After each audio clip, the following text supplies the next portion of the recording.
are things like corruption, good governance, more democracy, free speech, protection of human rights. Those ones you don't need any foreigners to come and do for you. You need to do those yourself. Hey, people of Ghana, people of the world, Africa, how are you? I hope you are doing fine. Everything is on point. I'm also glad and happy to have you here once again on this platform. Okay, guys, let's go into what I'm going to talk about today. Today, I'm going to ask some questions, um, and I'm going to have the answer right here, and I hope you're going to enjoy it. So, President John Dramani Mahama. It's good to meet you. No, Yes, I've heard so much about you.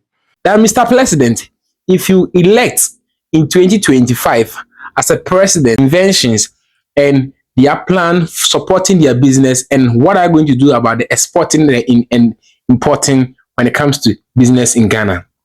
We held a side event. I'm the chairman of the Tana Forum, which is the leading peace and security think tank in Africa.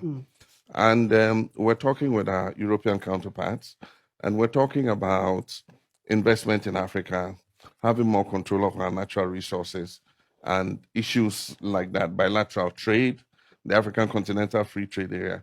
But I was honest to say that other issues that are within our own control to review are things like corruption, good governance, more democracy, free speech, protection of human rights. Those ones you don't need any foreigners to come and do for you. You need to do those yourselves. So those are issues that we must resolve ourselves internally. And then based on that, we can go and sit on the table and tell others that. Mr. President, let's talk about this one too. I want to ask you a question that this question goes to, when it comes to corruption, how are you going to fight corruption when it comes to 2025 in your government? You're talking about corruption. Will it be possible for you, discipline people who are corrupt in your government? Yes. Because that's one thing. I wanted to ask you this question. When it comes to agriculture, how are you going to put up agriculture when it comes to in Ghana here, when you elect to become a president? Right now, we see that many people are wanted to be a farmers, but the reason why they are struggling is when it comes to how to get the capital to fund the agriculture business, or what they wanted to do, how they can get the fund to do it is one of their problem. How are you going to support them with it? I think that farmers need support. We've approached it the wrong way. I realized some of the things that we ourselves did mistakes with. We imported tractors and agricultural equipment and we gave it to farmers. The farmer doesn't need the tractor, he doesn't need the agricultural equipment. He needs the services of a tractor. So somebody who knows how to maintain that tractor must have a service center where he provides the services to the farmer.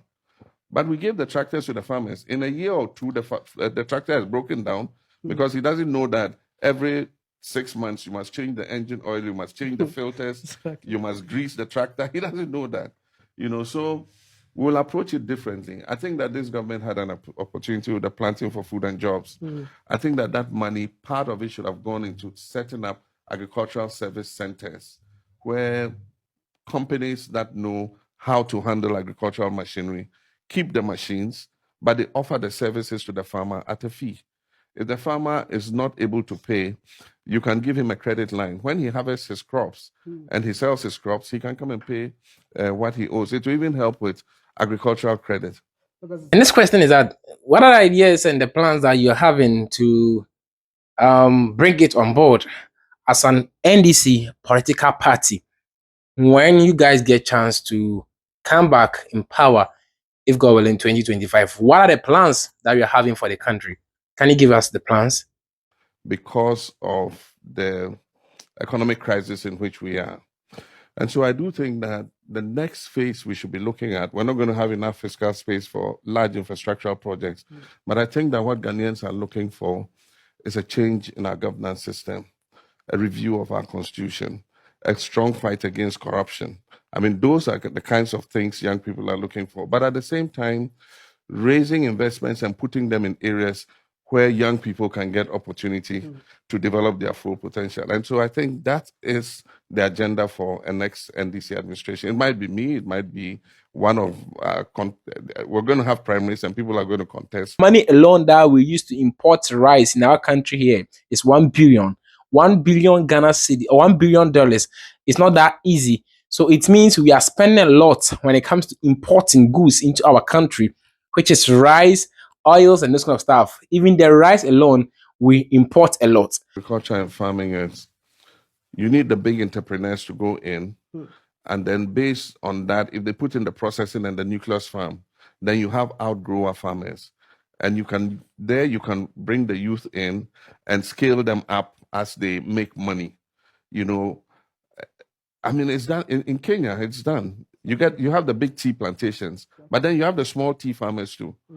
And the small tea farmers, when they grow, they sell to the big tea plantation who process the tea for export, and so everybody makes money. You cannot just take a small young entrepreneur and build him into a successful farmer overnight. He needs to be mentored by a bigger entrepreneur. And don't tell me we don't have entrepreneurs in